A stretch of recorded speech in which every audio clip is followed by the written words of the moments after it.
Election deniers supported by Donald Trump are winning their races across the country, and that likely is going to include several of the primaries being held today, especially the one with Liz Cheney up in Wyoming. But so far, according to the latest numbers, a little under 2/3 of election deniers that have been running for state offices, state and local offices, almost 2/3 of them have won their primaries so far. And they're going to be on the ballot in the general election. Almost 2/3 of them, folks.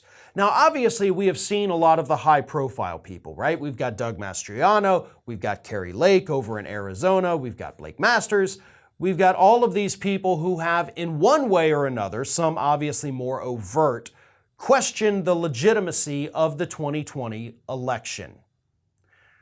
Now, we know the problems with that, right? We understand what this could mean for the 2024 presidential election if these people get into office. These are the people that would be in a position of power where a simple phone call from Donald Trump saying something like, I don't know, go find the ballots, he'd have a receptive ear on the other end of that phone. These are people that would say, aye, Captain, don't worry about it. We'll make sure everything is taken care of.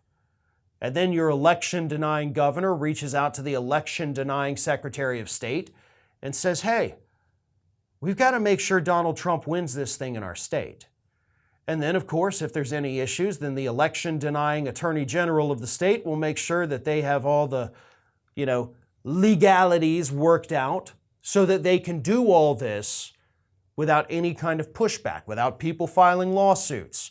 They will be prepared from the top down to steal a close election. And maybe it doesn't even have to be a close election, right? It could be a margin of 50, 60,000 votes. But they would still be in a position to say, oh, you know what?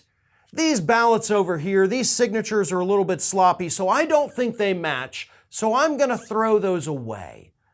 All of these people right here named John Smith, I just looked, there's a John Smith sitting in a federal prison. So we need to throw away all of these ballots because it's probably the guy in prison. So all of those ballots are now gone.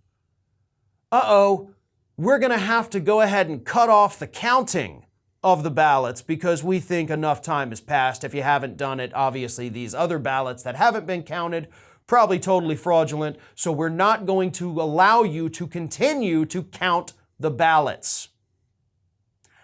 Any one of those three situations that I just described are not only things that have happened in past elections, from the 2000 election saying, nope, you're done, you can't count anymore.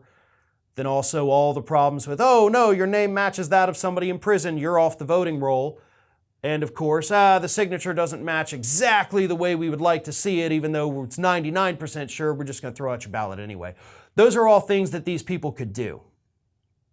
And unfortunately, because they would have all of these other positions in the state as well, most likely, we'll never know about it. They'll sweep it all under the rug.